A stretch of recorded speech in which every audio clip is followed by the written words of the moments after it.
Bonjour à tous.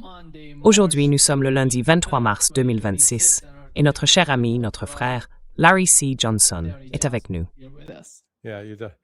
Oui, le public ne sait pas que je te taquinais à propos de cette chemise. C'était une performance vraiment solide de ta part aujourd'hui.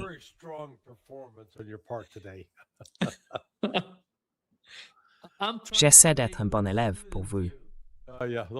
Oh oui, j'apprécie cela. Tu es mon fils adoptif brésilien-iranien.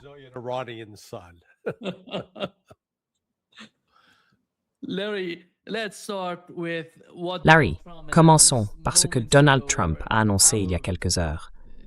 Après avoir donné cet ultimatum de 48 heures, disant que nous allions attaquer le réseau électrique iranien, il est sorti en déclarant que les Iraniens négociaient avec nous en coulisses. Et voici ce que Donald Trump a dit. Ensuite, nous avons reçu une réponse du ministère iranien des Affaires étrangères. Ils ont affirmé que ce n'était pas le cas, qu'ils n'avaient pas du tout parlé avec eux. Voici ce que Donald Trump a dit.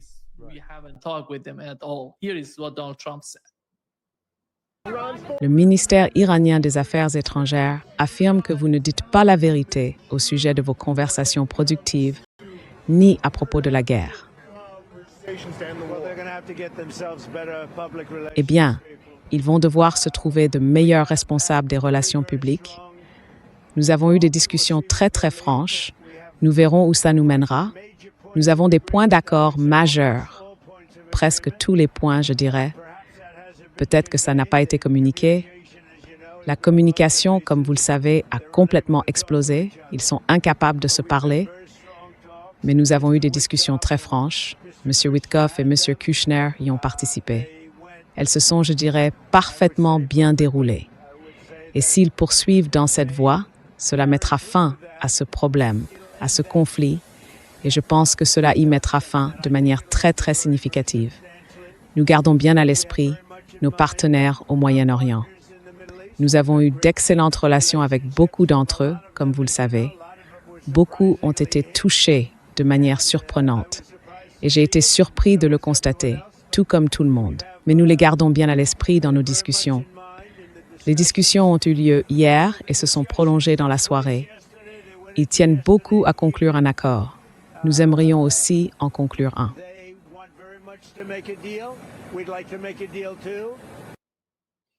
C'est tout simplement incroyable. Ce type est incroyable. Qu'en penses-tu, Larry? C'est le summum. Tu sais, il y a un dicton dans la marine. Tu ne peux pas polir de la merde, d'accord? Tu vois, avec le laiton, tu peux frotter et le faire briller. Mais si tu prends de la merde, ça ne brillera pas. Ça ne fait que s'étaler. Ça pue et c'est dégueulasse. C'est exactement ce que fait Trump. Tout ce que fait Trump, c'est manipuler le marché boursier et le marché du pétrole.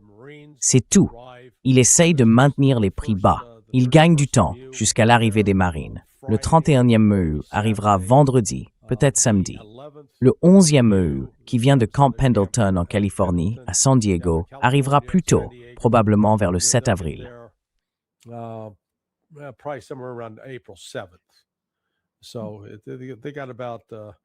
Ils ont donc environ un voyage de 19 jours.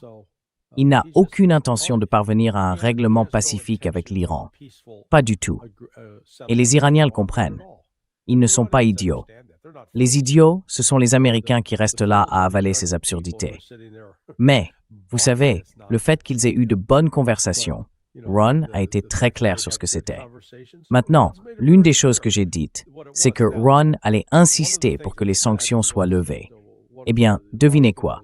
Trump a levé des sanctions. Je ne suis pas sûr qu'elles soient toutes levées, mais les principales sanctions qui avaient été mises en place, toute une liste, il semble les avoir levées. C'est donc un pas dans la bonne direction.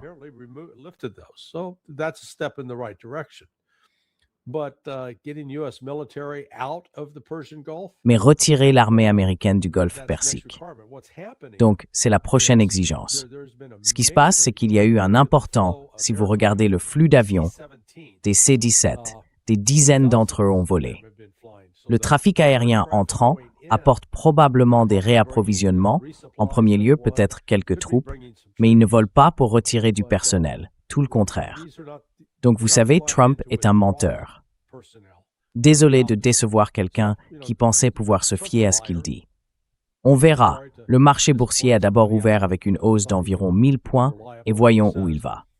Oui, il est encore à 890. Alors, oh là là, victoire et paix à portée de main.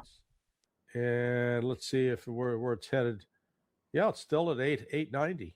So, oh man, hey, victories and peace at hand. Nope. This is, Non, les États-Unis vont continuer à attaquer l'Iran et l'Iran va continuer à frapper les bases américaines et les Israéliens. Au moins, l'Iran suit une stratégie claire et dispose d'un plan précis. Mais le détroit d'Ormuz est fermé, à moins d'accepter de payer sa cargaison en yuan. Les Chinois vont s'en sortir plutôt bien. Mais cela signifie que des pays comme le Japon, la Corée du Sud, l'Australie et les Philippines vont devoir prendre cette semaine des décisions difficiles quant à savoir s'ils continueront à utiliser le pétrodollar ou s'ils adopteront la monnaie chinoise.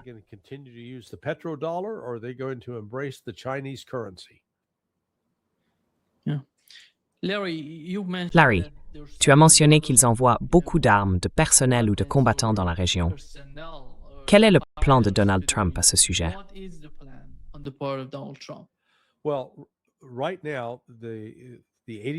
Eh bien, en ce moment, la 92e division aéroportée a été activée.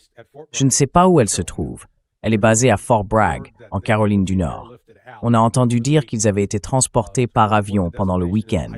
Quelle que soit leur destination, je l'ignore, mais ils vont être déployés quelque part sur le théâtre d'opération. Je ne sais pas s'ils sont à Incirlik, en Turquie, ou à la base Mouafak, en Jordanie. Mais ils avancent. Je ne suis pas sûr de ce qu'ils comptent en faire. Et que Dieu nous vienne en aide s'ils envisagent de tenter un largage sur l'île de Karg, car ce serait un massacre pour les troupes américaines. Mais ensuite, il y a l'unité expéditionnaire des Marines, la 31e, qui est basée à Okinawa. Donc depuis Okinawa, tu vois, voici un fait curieux. Si tu as les Marines à Okinawa et ensuite les Marines en Californie, and then the Marines in California. So Okinawa takes a little over 2 weeks.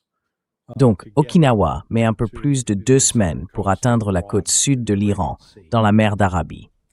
Depuis la Californie, la route la plus directe, croyez-le ou non, consiste à partir vers l'est.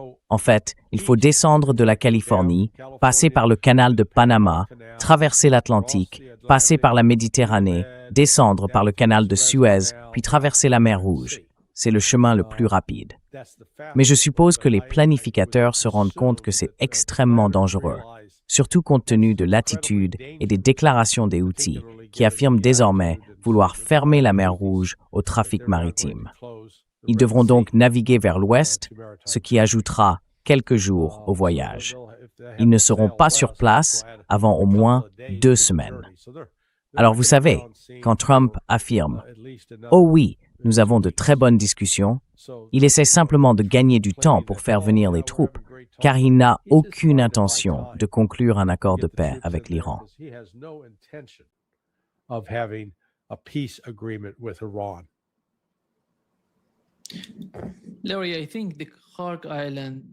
Larry, je pense que l'île de Karg est...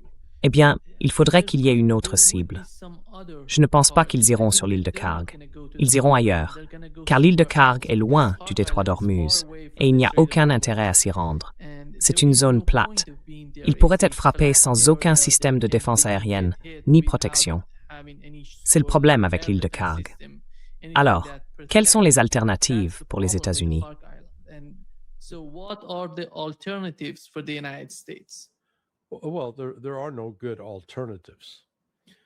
Eh bien, il n'y a pas de bonnes alternatives. Il faut donc définir quelle est la mission. D'accord, la mission à l'île de Karg serait assez simple. Il s'agirait d'interdire l'exportation de pétrole iranien. Sauf que les États-Unis ont levé les sanctions sur le pétrole iranien pour la simple raison que nous avons besoin de ce pétrole sur le marché afin d'essayer de stabiliser les prix, car les prix montent, ils ne baissent pas. Vous savez, par chez moi, ils ont augmenté d'environ $1.10 depuis le 28 février. Le juge Napolitano en parlait plus tôt. C'est monté d'environ $1.25 là-bas. Donc les Américains commencent à en avoir assez, parce que cela leur coûte maintenant directement dans le portefeuille.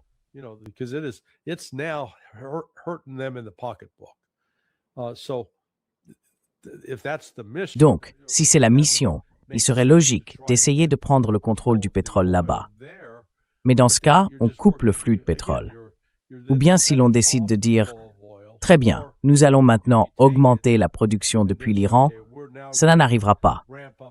L'Iran couperait simplement l'approvisionnement. Ils détruiraient leurs propres champs pétrolifères avant de laisser les États-Unis les contrôler. Et même si des marines ou des membres de la 82e division aéroportée se trouvaient sur l'île de Karg, ils seraient des cibles faciles. Ils n'auraient pas de système de défense aérienne pour les protéger contre les drones et les missiles que l'Iran enverrait à répétition.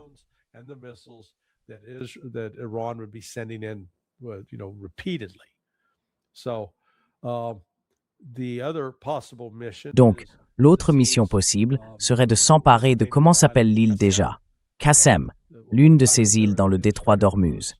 Elle est proche de la côte Qusrmh ou quelque chose comme ça. Eh bien, encore une fois, comment allez-vous faire arriver les marines là-bas?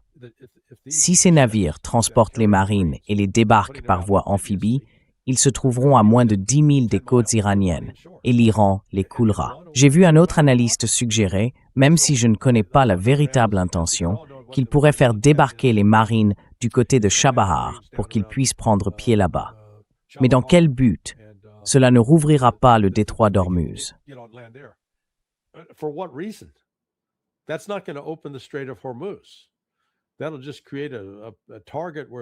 Cela ne ferait que créer une cible où les marines feraient face à des attaques de drones et de missiles et ils occuperaient, vous savez, une région assez isolée de l'Iran.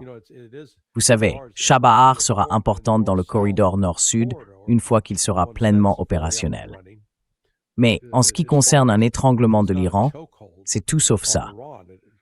Donc vous savez, les missions sur le papier n'ont tout simplement aucun sens, parce que ce dont les États-Unis ont besoin, c'est d'un flux accru de pétrole en provenance du Golfe Persique et d'une liberté totale de mouvement pour le trafic maritime à travers le détroit d'Ormuz.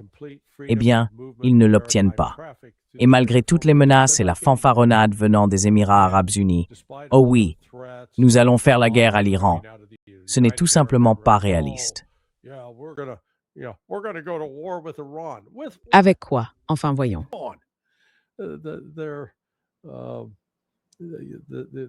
Ils me font penser à un proxénète gros et hors de forme. Vous savez, un type qui gère des prostituées. C'est ça, les Émirats arabes unis. Ils ont créé une sorte de Disneyland, où oui, ils ont du pétrole, ils ont du gaz qu'ils exportent. Mais ils ont construit cette ville mythique, enfin je l'appelle mythique, comme Dubaï, où affluent tous ces gens riches. Et là, vous avez tous ces travailleurs sous contrat venus des Philippines, de Thaïlande et d'Indonésie, qui y travaillent, se courbant et s'aplatissant littéralement devant tous les Blancs. Certains disent, eh bien, ils gagnent plus d'argent que s'ils restaient chez eux, donc ils acceptent ces conditions. Mais c'est juste, vous savez, le commerce à Jebel Ali. La seule chose que possèdent vraiment les Émirats arabes unis, c'est ce port franc appelé Jebel Ali.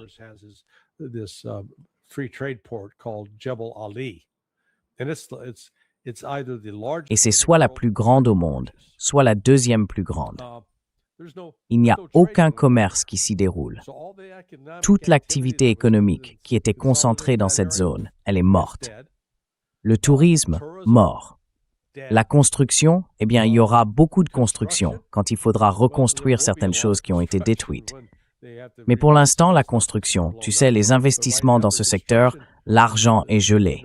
Les services financiers sont gelés. Ces entreprises se retirent. Elles disent, d'accord, nous ne restons pas ici. C'est trop dangereux. Donc, entre la perte du pétrole et des produits pétroliers exportés par le Qatar et cette industrie de services, cela représente 83% de leur économie.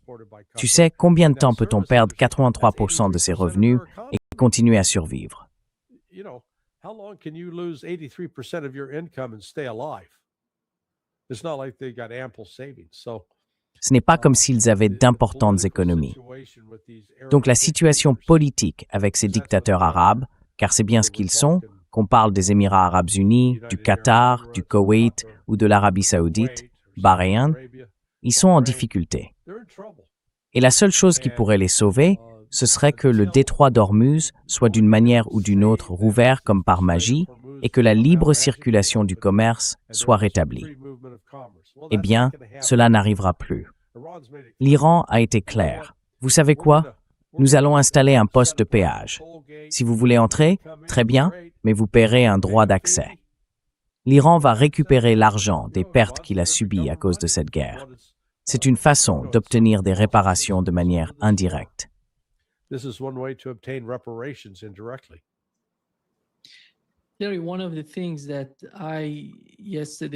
Terry, l'une des choses dont j'ai parlé hier et encore aujourd'hui avec certaines personnes bien informées, c'est le réseau iranien d'énergie et de gaz. Il dispose d'un système de gaz et d'électricité très complexe et, à certains égards, avancé. C'est pourquoi il est presque impossible de le détruire si on s'y attaque. C'est la difficulté à laquelle Donald Trump sera confronté s'il choisit cette voie. Mais d'un autre côté, lorsqu'il s'agit des États arabes du Golfe Persique ou d'Israël, ils sont totalement vulnérables.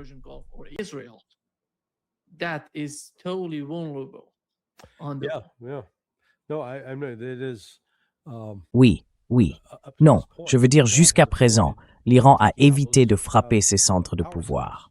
Encore une fois, je pense qu'ils cherchent plutôt à affaiblir la force militaire de ces pays, ainsi que leur capacité à soutenir des opérations militaires. Mais vous savez, l'Iran a été clair. Si vous nous attaquez sur nos infrastructures, si vous visez, par exemple, Bushehr à nouveau ou Ispahan, alors les choses iraient encore plus loin. Je veux dire, les gants sont déjà en partie retirés. Ils frappent systématiquement des cibles en Israël et dans tout le Golfe Persique. Et vous savez, on dit que nous avons détruit, enfin, si vous écoutez Scott Bessent, oh oui, nous avons détruit la capacité de missiles de l'Iran. Eh bien, ils ne s'en sont pas très bien sortis, parce qu'ils continuent de tirer au moins 3 vagues par jour, 3 à 4 vagues par jour. Et ça dure maintenant depuis quoi? 24 jours. And that's been going on now for, what are we, 24 days into this? Oui. Je suis curieux, Larry, de savoir ce que Scott Bessent a dit à propos de la façon dont ils essayent de gérer les 3 à 4 vagues. Aider à financer un pays qu'il est actuellement en guerre, monsieur le secrétaire. Encore une fois, Kristen, pourquoi n'avons-nous pas de bons faits ici? Ce pétrole iranien allait de toute façon être vendu aux Chinois et il devait l'être à prix réduit. Alors, qu'est-ce qui est mieux, Kristen? Qu'est-ce qui est mieux? Si les prix du pétrole montaient à $150 et qu'ils en touchaient 70%, ou si les prix restaient en dessous de $100. Il vaut mieux qu'ils soient là où ils sont maintenant. Et pour être clair, nous avions toujours prévu cette éventualité. Environ 140 millions de barils sont déjà en mer. En somme, nous faisons du jujitsu avec les Iraniens. Nous utilisons leur propre pétrole contre eux. Nous avons une bien meilleure visibilité, pour être clair, au trésor lorsque ce pétrole est expédié. S'il part vers l'Indonésie, le Japon ou la Corée, nous avons une bien meilleure visibilité et nous pouvons bloquer les comptes dans lesquels le pétrole est versé. Lorsqu'il part vers la Chine, il est entièrement recyclé. Donc, pour être clair, ce chiffre de 14 milliards de dollars est largement surestimé.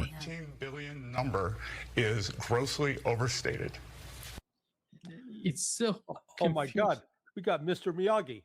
C'est tellement déroutant. Oh mon Dieu. On a Monsieur Miyagi, Sire, Désir.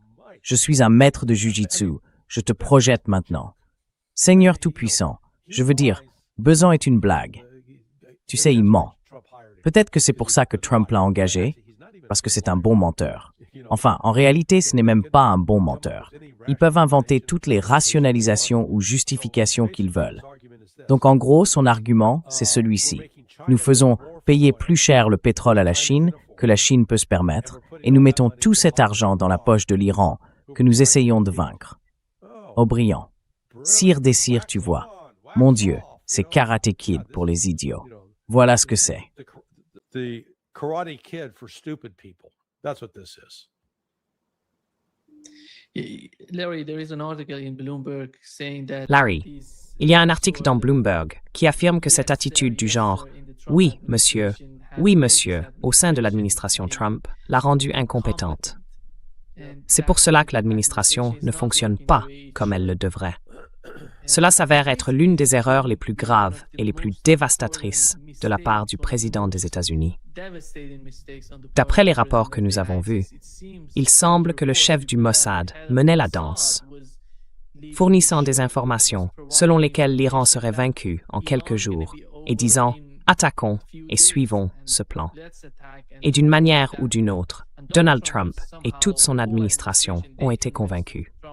Larry, la guerre contre l'Iran est une énorme erreur d'appréciation de la part de la communauté du renseignement. Qui en est responsable?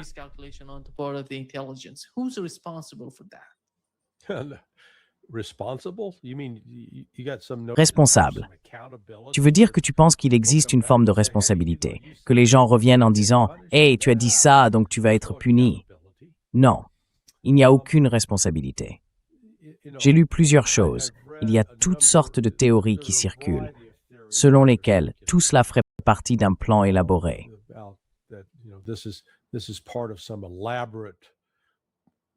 Planifié par les États-Unis, tu sais, un jeu d'échecs en 5D, en 10D.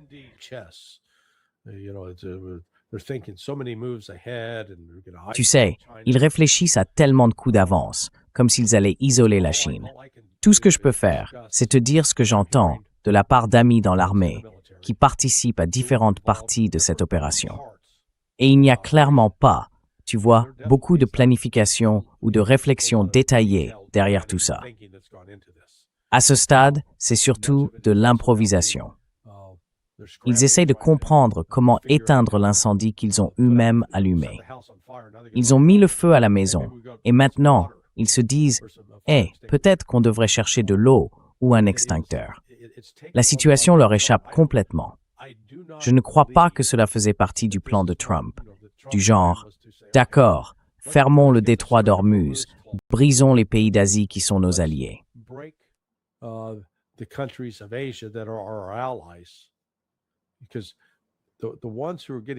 Parce que ceux qui souffrent le plus de l'arrêt du pétrole, du gaz naturel liquéfié et des engrais sont des pays qui étaient normalement considérés comme de solides alliés des États-Unis. Le Japon, la Corée du Sud, les Philippines. Ce sont eux qui en prennent vraiment plein la figure en ce moment. Mais vous savez, cela touche aussi le Cambodge, le Bangladesh, le Vietnam. Les pays asiatiques considèrent cela comme une peste. La peste les a d'abord contaminés et l'infection va se propager dans le monde entier. Elle n'a pas encore frappé l'Europe de plein fouet. Elle n'a pas encore frappé les États-Unis de plein fouet non plus. Maintenant, ils regardent la situation et disent « Oh oui, mais c'est probablement un coup de génie ». C'est pour ça que Trump a pris le contrôle du Venezuela, pour avoir accès à tout ce pétrole.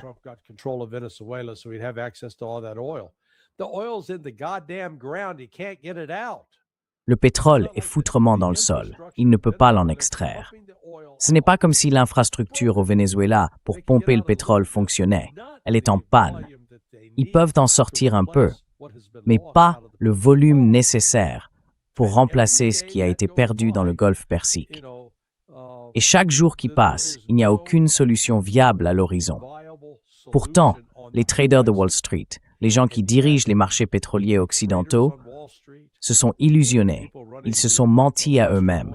Ils écoutent Trump. Ils pensent « Oh, la situation va s'améliorer. Les choses s'arrangent. Il y a de grandes discussions. » Il n'y a pas de discussion. L'Iran ne va pas négocier. L'Iran veut une victoire maintenant, et il y est en partie. Donc pour l'instant, les sanctions restent levées.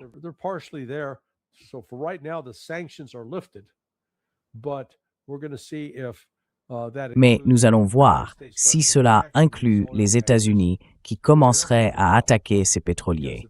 Ce que je ne pense pas qu'ils feront, parce que s'ils le font, ils ne feront qu'aggraver la pénurie de pétrole, celle qui affecte déjà le monde, et ils mettront plus d'argent dans les poches de la Russie. Donc la Russie s'en sort très bien dans cette situation. Et les analystes occidentaux exagèrent grossièrement la dépendance de la Chine au pétrole et au gaz naturel liquéfié provenant du Golfe Persique. L'interruption de ces approvisionnements n'a qu'un effet mineur sur l'économie chinoise, pas un effet majeur. Le véritable impact sur la Chine viendra du ralentissement de l'économie mondiale. Nous sommes déjà en récession. Personne ne veut le dire. Ils diront « Oh, cela pourrait provoquer une récession ». Non, nous sommes en récession. Vous n'avez simplement pas encore les chiffres sous les yeux pour voir à quel point la situation est grave.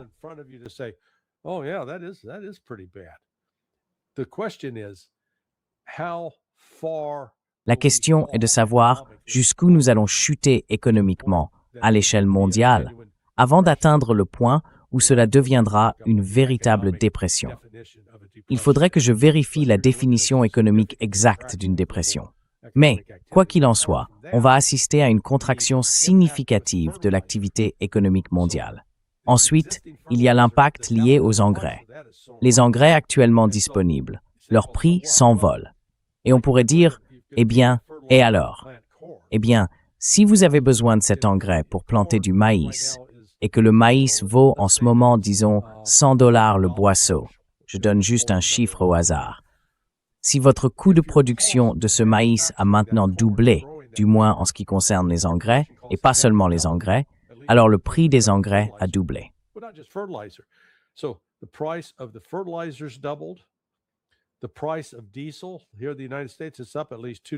Le prix du diesel ici, aux États-Unis, a augmenté d'au moins $2 le gallon depuis le 28 février.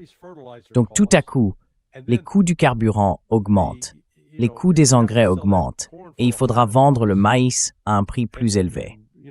Et la bonne nouvelle, c'est que les gens auront faim, donc ils devront payer ce prix plus élevé. Mais il se peut que cela ne soit pas économiquement viable pour les agriculteurs. Autrement dit, cela a des effets en cascade que nous n'avons même pas encore complètement mesurés. Et même si tout s'arrêtait aujourd'hui, ce qui ne sera pas le cas, ni aujourd'hui, ni dans une semaine, je crois sincèrement que cela va durer au minimum 2 à 3 mois, voire plus longtemps, jusqu'à ce que la douleur économique soit telle que les États-Unis soient contraints de dire « D'accord, ça suffit, on arrête ».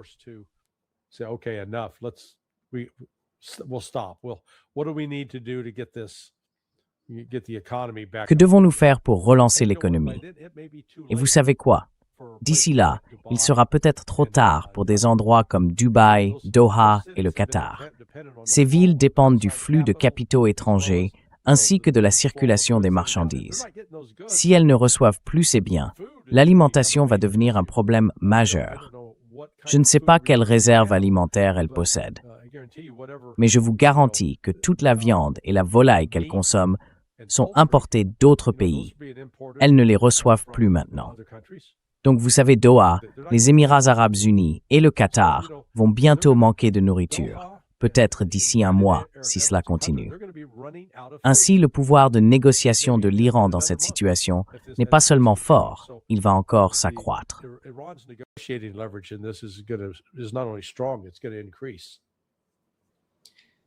Larry, Pete Hex, a partagé une vidéo d'un officier disant que nous sommes prêts à écraser l'ennemi. Nous sommes tous prêts, le moral est au beau fixe et tout est en place. Mais il s'avère que la vidéo était ancienne. Elle a été partagée par l'homme qui y parlait et il est maintenant à la retraite. Oui, il a quitté le corps des marines il y a 5 ans. C'est incroyable.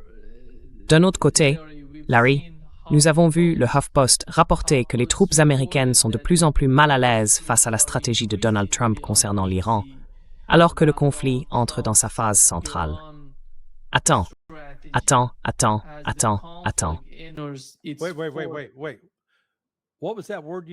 Quel était ce mot que tu as utilisé? Stratégie? Ça s'appelle la stratégie Trump maintenant. Seigneur mon vieux, de quoi parles-tu? Il n'y a pas de stratégie. D'accord, désolé. Oui, l'article mentionne qu'ils ne veulent pas mourir pour Israël. C'est le point principal. Les entretiens ont été menés avec du personnel en service actif, ainsi qu'avec des réservistes. Tous soulignent que le stress augmente, que le moral est bas et qu'ils doutent de la mission. Quel est l'objectif? Parce qu'ils ne comprennent pas clairement ce que fait Donald Trump. C'est la réalité que Pete Hegseth ne veut pas que quiconque connaisse. Et qui va représenter ces gens aujourd'hui? Je ne vois pas le chef du Pentagone aller dans cette direction.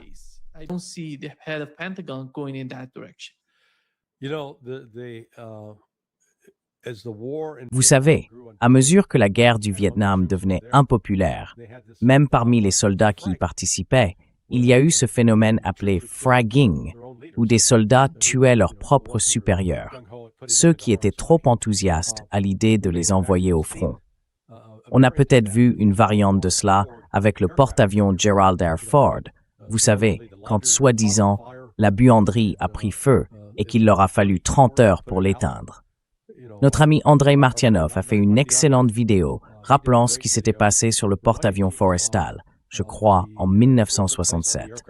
Apparemment, John McCain était un pilote qui aurait accidentellement tiré un missile ayant touché le pont et provoqué l'incendie du Forrestal.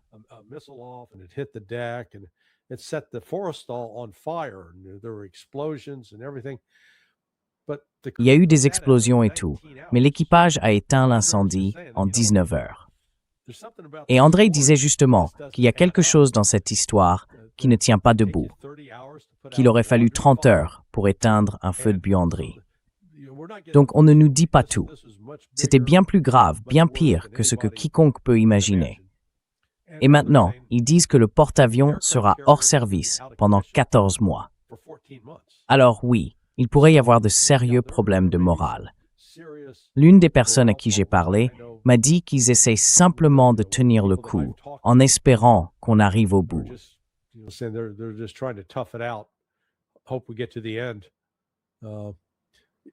Vous savez, les gens ne comprennent pas vraiment cela. Ils disposent de ce qu'on appelle des équipes d'intervention de crise. Ils mettent en place un centre d'opération et ces centres sont occupés 24 heures sur 24, 7 jours sur 7. Ils ne s'arrêtent jamais, il n'y a pas de jour de repos. Donc vous arrivez et les équipes travaillent généralement de 6 heures du matin à 6 heures du soir, ou parfois de 7 à 7. Mais vous êtes en service pendant 12 heures. Et ce n'est pas seulement 12 heures, car disons que votre service se termine à 7 heures, mais que le nouveau commence à 7 heures. Vous avez alors ce qu'on appelle un compte-rendu de relève, où l'on passe en revue ce qui s'est passé au cours des 12 dernières heures et où l'on expose ce qui doit être fait pendant les 12 suivantes.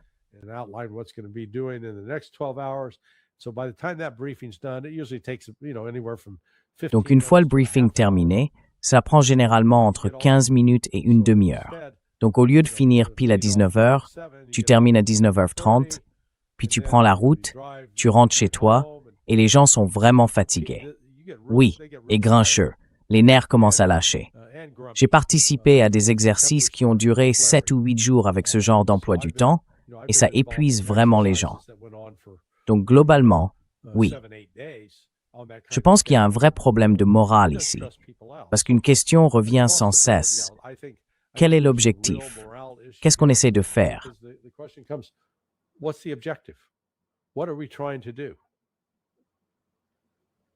Ouais. Larry, ces 3 derniers jours, nous avons vu, tu sais, un F-35, un F-16 et un F-15 touchés par le système de défense aérienne iranien. Et beaucoup d'entre nous se demandent s'ils ont tous été détruits, comme Donald Trump essaie de le faire croire. Alors, comment l'Iran est-il capable de faire cela? Je ne sais pas si tu as vu cette animation, il y a une chaîne qui produit ces animations, et cela semble venir d'Iran. Les Iraniens font cela et diffusent une sorte d'information sur la manière dont ils abattent ces avions. Tu sais, ils parlent de différents missiles et systèmes de défense aérienne. Voici l'une de ces animations, montrant comment le système de défense aérienne iranien a touché le F-35. How the Iranian air defense system hit the F-35. 2026. I struck an F-35. 2026. J'ai abattu un F-35 pour la première fois de l'histoire. Je suis Majid, un système iranien de défense aérienne à courte portée utilisant un guidage infrarouge à recherche de chaleur. Je n'utilise pas de radar, je n'émets aucun signal. À 2h50 du matin, dans le centre de l'Iran, mon œil infrarouge a scruté le ciel en silence, aucune émission radar. Puis j'ai trouvé ma cible. J'ai verrouillé, j'ai tiré et j'ai touché.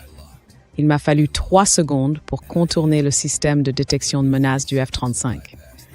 Les États-Unis ont dépensé environ 400 milliards de dollars sur 30 ans pour le développement du F-35, mais celui-ci a été conçu pour le radar, pas pour la chaleur. Un camp a dépensé 400 milliards. L'autre a installé un capteur thermique passif sur un camion. Et la physique a fait le reste. Plus de 20 pays utilisent le F-35. Chacun d'eux examine actuellement ces images. Ils ont désormais le plan. Every one of them is reviewing this footage. They now have the blueprint. Ouais, c'est un ton de guerre. Quelle est ta compréhension de cette vidéo? On dirait qu'ils ont une sorte d'information privilégiée, et c'est pour ça qu'ils la produisent, pour montrer quelque chose.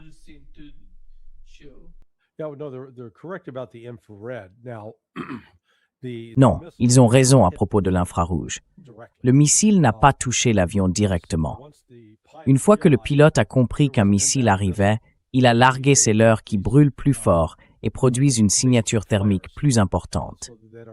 Le missile en a frappé un, mais il était encore assez proche de l'avion pour que les éclats l'endommagent. Le pilote a réussi à sortir de l'espace aérien iranien. D'après ce que j'ai compris, il était assez loin, quelque part au-dessus du centre de l'Iran quand c'est arrivé. Et il a réussi à s'en sortir et à atterrir en catastrophe quelque part. L'avion est perdu. Oui, il est détruit.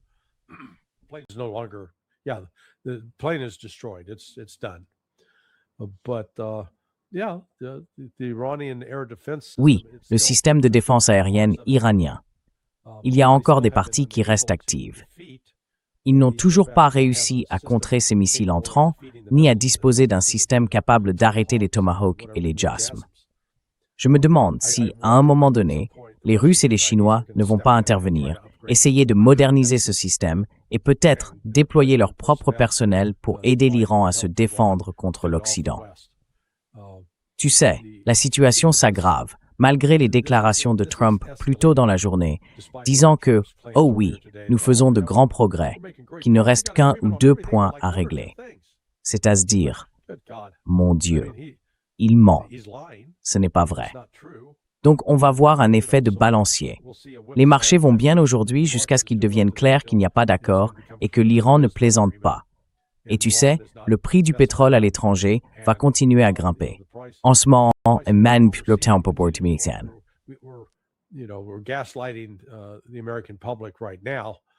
Non, ce n'est pas mal. ce sera fini dans un jour ou deux. Non, ce n'est pas le cas. On ne voit pas la fin.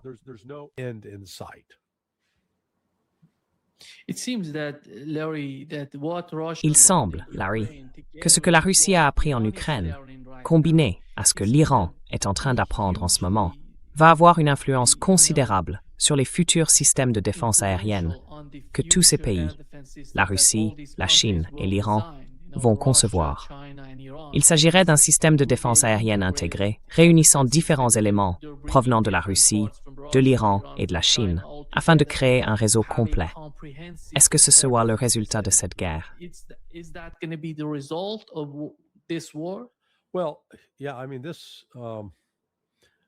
Eh bien oui, je veux dire le système de défense aérienne. Prenons le Patriot et le THAAD. Ils ont été conçus pour un environnement où l'on pourrait avoir peut-être 2 missiles entrants, pas des centaines. Donc les systèmes sont submergés. Et le coût de ces missiles spécifiques est prohibitif pour une production de masse. Disons que vous avez un missile balistique, ou prenons simplement un drone Geran, et que vous essayez de l'abattre. Si ce drone Geran coûte 50 000 ou 100 000 $, et que vous utilisez un missile à $6 millions, and you're trying to shoot that down, if that geranium drone costs $50,000, $100,000, and you're using a $6 million, $6 million missiles to bring it down. So 2 missiles à $6 millions pour l'abattre, donc 12 millions dépensés pour éliminer une menace de $50 000. Tu vois bien que, sur le plan économique, ça ne tient pas. Et le THAAD, le système de défense antimissile à haute altitude, est encore plus cher, environ 12 à 13 millions l'unité. Donc oui, il va falloir repenser tout ça, parce qu'en ce moment, ce qu'ils ont, Israël dit que c'est un système à plusieurs couches. La première couche, c'est le dôme de fer, conçu plutôt pour des roquettes subsoniques. Ensuite vient la fronde de David, qui atteint une autre altitude. Au-dessus, il y a le Patriot, et encore au-dessus, le THAAD. Eh bien, ce système est pratiquement hors service maintenant. Il est épuisé. On l'a vu à Dimona l'autre soir. En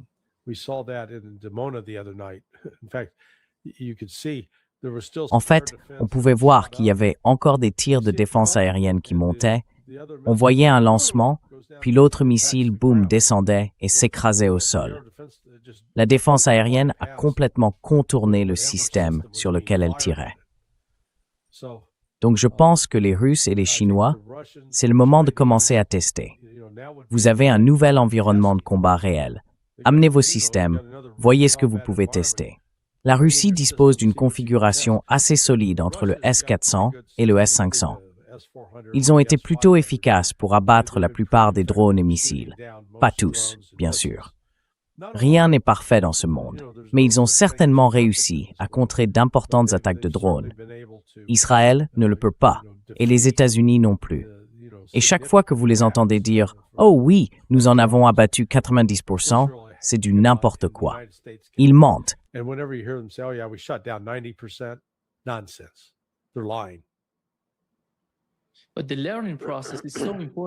Mais le processus d'apprentissage est tellement important, Larry, je pense. Ils apprennent à atteindre les cibles, les missiles, les avions. C'est comme une université pour ces gens qui étudient ce genre de choses. Je suppose que la Russie est là, la Chine est là, tout le monde est là pour comprendre ce qui se passe.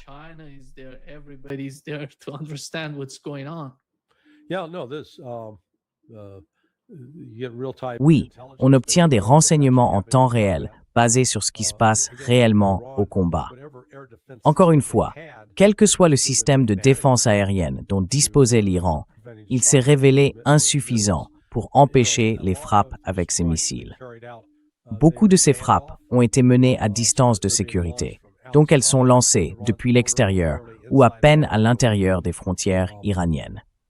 Mais cette idée d'une attaque conventionnelle contre l'Iran, « Oh, nous détruisons leur base aérienne », eh bien, l'Iran n'a pas une grande force aérienne et il ne compte pas sur elle pour projeter sa puissance militaire. « Oh, nous avons anéanti leur marine ».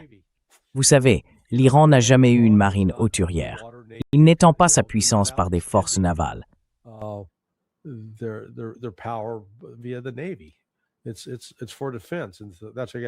C'est pour la défense. Et c'est pour cela qu'ils ont les sous-marins et les drones maritimes, ceux sous l'eau. Donc, ce que les États-Unis attaquent actuellement ne réduit pas réellement la capacité militaire de l'Iran. Ces villes de missiles souterraines et ces installations de stockage sont toujours là. Encore une fois, je ne pense pas que l'Occident ait la moindre idée du nombre de missiles, en particulier de missiles avancés, que possède l'Iran. Et je crois qu'il continue d'en fabriquer. Je ne sais pas combien de temps il faut pour produire les différents composants, mais il semble qu'ils aient réussi à le faire. Il n'y a donc pas d'inquiétude immédiate. Ce n'est pas comme s'ils allaient manquer de missiles la semaine prochaine.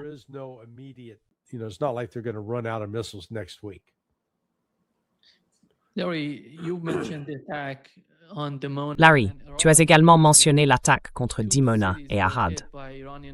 Deux villes ont été touchées par des missiles balistiques iraniens, des missiles hypersoniques. il semble qu'il n'ait envoyé qu'un seul missile hypersonique sur Arad, ce qui montre qu'ils étaient confiants quant à sa capacité à atteindre la cible. Quelle est la compréhension de la situation ici? Parce que, lorsqu'on regarde les médias israéliens, ils disent qu'ils enquêtent sur l'affaire pour comprendre ce qui s'est passé. Pourquoi ils n'ont pas réussi à intercepter le missile? Oui, si Dimona peut être touché par des missiles iraniens, cela signifie-t-il que personne dispose vraiment d'une protection fiable, compte tenu des défenses aériennes? Correct. Yeah. The air defense systems don't work. Exactement. They've got limited capability. Oui, je veux dire, les systèmes de défense aérienne ne fonctionnent pas. Leur capacité est limitée. Et vous avez déjà reçu Ted Postol qui en a longuement parlé, il a tous les faits et les chiffres. Mais vous savez, il suffit de regarder la vidéo, celle qui vient de Dimona. Vous avez vu 3 ou 4 missiles de défense aérienne décoller et boum, l'hypersonique les a simplement traversés. De temps en temps, ils ont de la chance. Mais encore une fois, il y a un problème d'approvisionnement, en particulier avec les missiles Patriot et THAAD. Particularly with Patriot and THAAD missiles. I've talked about that before. There was not an unlimited. J'en ai déjà parlé auparavant. Il n'y avait pas de stock illimité. Et franchement, une quantité importante a été épuisée par ce qui a été envoyé à l'Ukraine et ce qui a été utilisé pendant la guerre de 12 jours, en juin dernier. Et maintenant, l'intensité, nous en sommes au 25e jour. Donc, dans environ 8 heures, il sera passé minuit en Iran et ce sera le début du 25e jour. Et l'Iran continue, vous savez, comme une horloge. Il lance frappe de missiles sur frappe de missiles contre des cibles en Israël et dans le Golfe Persique.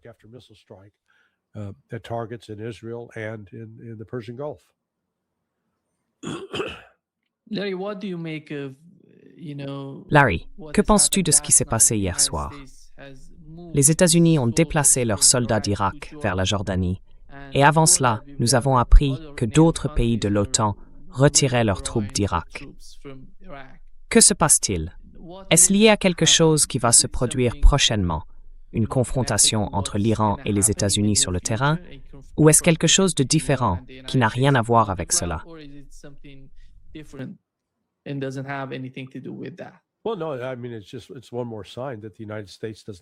Eh bien non, je veux dire, c'est juste un signe de plus que les États-Unis ne contrôlent pas la situation. Ils ont dû retirer leur personnel d'Irak, car autrement ils allaient être, on ne sait pas combien ont été tués ou blessés.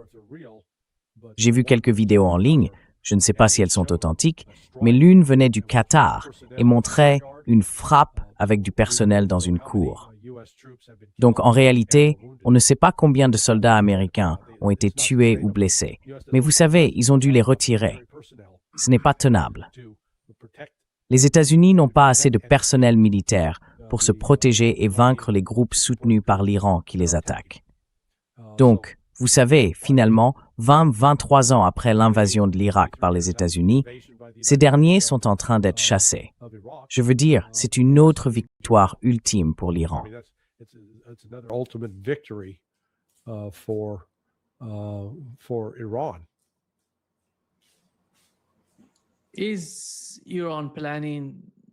L'Iran prévoit-il une monétisation?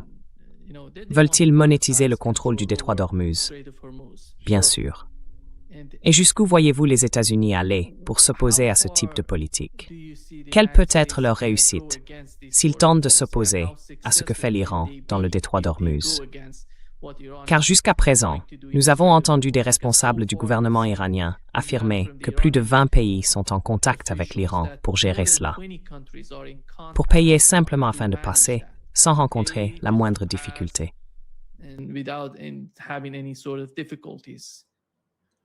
Ouais, vas-y. Allez-y.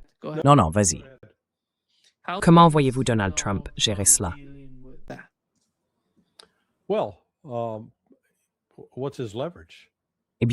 Quel est son levier, d'accord?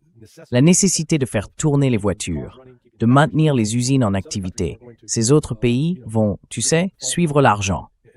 Et cela signifie que la suprématie du dollar est en difficulté. Tu vois, c'est juste, l'ordre économique international est en train d'être rétabli. Le système de Bretton Woods est mort. Trump essaie de le maintenir en vie. Mais maintenant, l'Iran a vraiment acquis un certain levier et le jeu va s'intensifier. Donc, si tu vois le Japon et la Corée du Sud commencer à acheter du pétrole en yuan, bon sang, c'est significatif. C'est là-dessus qu'il faut se concentrer. Observer ce qui se passe réellement, qui fait quoi dans les transactions financières ici.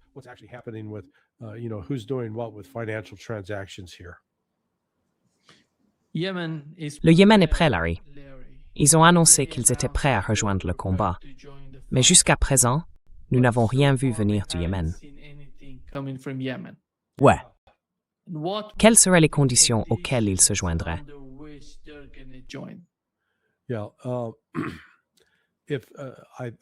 oui, je pense qu'ils vont attendre et observer. S'il y a une attaque contre le réseau électrique iranien, alors à ce moment-là, ils fermeront la mer Rouge. Jusqu'à présent, cela ne s'est pas produit. Je pense que les Houthis patientent pour le moment. Je ne les vois pas vouloir étendre la guerre tout de suite. Ils vont aussi observer ce que l'Arabie saoudite fera réellement.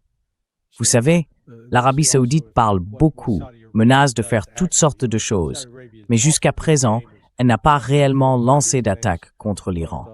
Je pense que si les Saoudiens lancent des attaques contre l'Iran, alors on verra les Houthis commencer à frapper l'Arabie saoudite avec des missiles depuis le sud.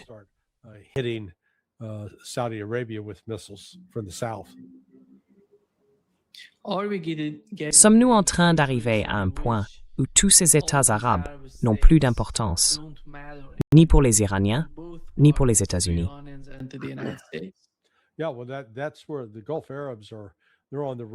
Oui, eh bien, c'est là que se trouvent les Arabes du Golfe.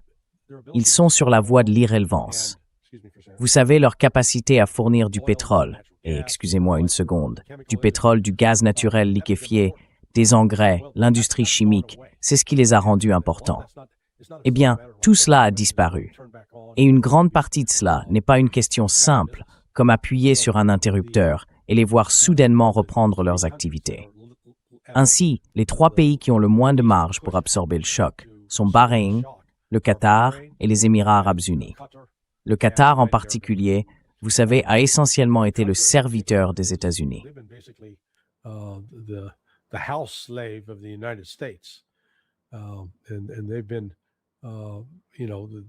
Et ils ont, vous savez, fait un mauvais choix. En quelque sorte, vous savez, on n'est pas censé mettre tous ses œufs dans le même panier. Eh bien, eux, ils ont mis tous leurs œufs dans ce panier-là. Et maintenant, leurs finances s'assèchent. Plus cette guerre dure, plus les dégâts économiques s'aggravent pour eux. Ce sont des pays autocratiques, des régimes, vous savez, fondés sur la famille, sur les clans. Ils ne bénéficient d'aucun véritable soutien populaire. Nous n'avons donc pas encore vu tous les effets de ce qui est arrivé à ces pays. Parce que, vous savez, Dubaï en particulier était devenu un centre attirant beaucoup d'argent et de nombreux étrangers.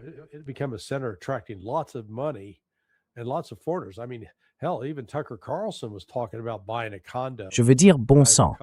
Même Tucker Carlson parlait d'acheter un appartement soit au Qatar, soit aux Émirats arabes unis. Je ne pense pas qu'il va aller de l'avant avec cet achat maintenant, parce que tu vois, ils n'ont pas envie de rester là, à esquiver des missiles, et l'infrastructure ne pourra pas le supporter. Donc nous sommes en quelque sorte au bord du précipice.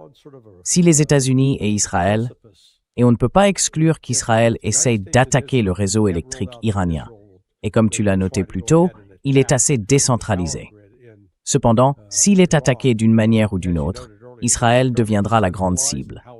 L'Iran va alors anéantir, détruire le réseau électrique israélien. C'est bien plus facile à faire.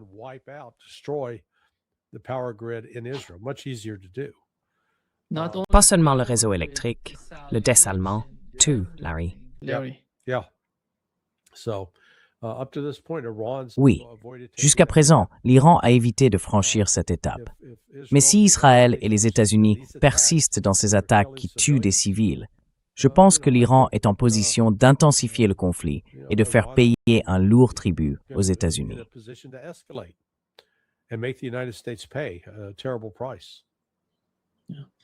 Larry, voici ce que Donald Trump a dit à propos de la gestion du détroit d'Ormuz. Ils l'ont fait, monsieur. Et le détroit d'Ormuz, qui va le contrôler? Et cela va être ouvert très bientôt si ça fonctionne. Dans combien de temps? Et qui en a le contrôle? L'Iran pourra-t-il encore contrôler le flux de pétrole? Être conjointement contrôlé. Qui? C'est moi, Peut-être moi.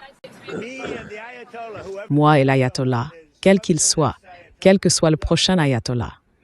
Écoutez, il y aura aussi une forme très sérieuse de changement de régime. Maintenant, pour être juste, tout le monde du régime a été tué. So this is Alors oui, c'est ça.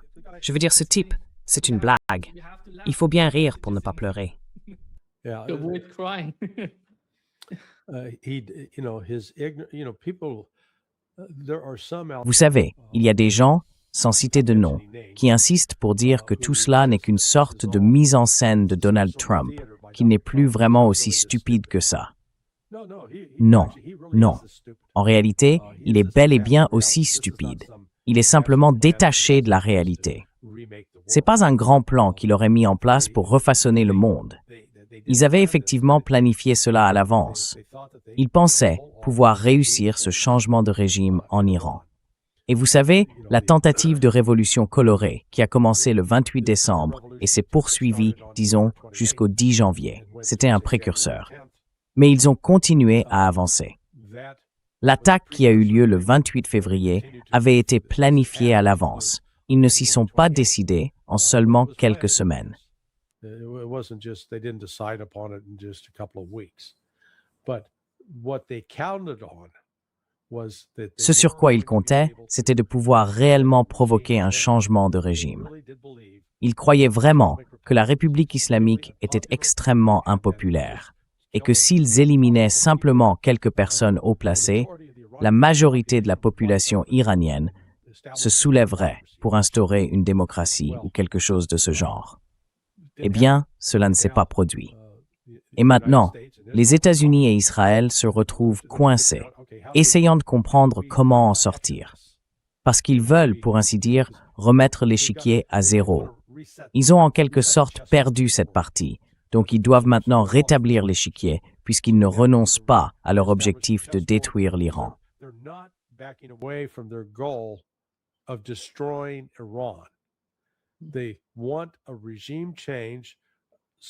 Ils veulent un changement de régime.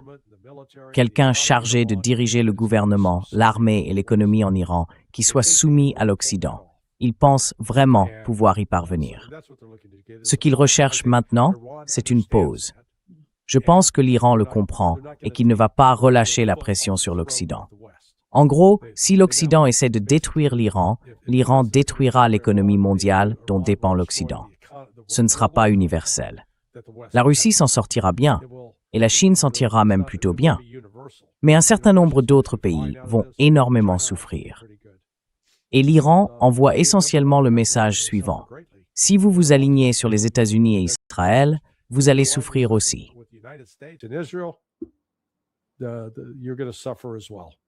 Oui, merci beaucoup, Larry. Nous allons nous revoir vendredi. And we're going to meet again on Friday. Yes. Oui, oui. Je serai sur la route à ce moment-là, mais je serai disponible. Yeah. À bientôt alors. D'accord, sois sage cette semaine. D'accord, très bien. Au revoir, au revoir. Bye-bye.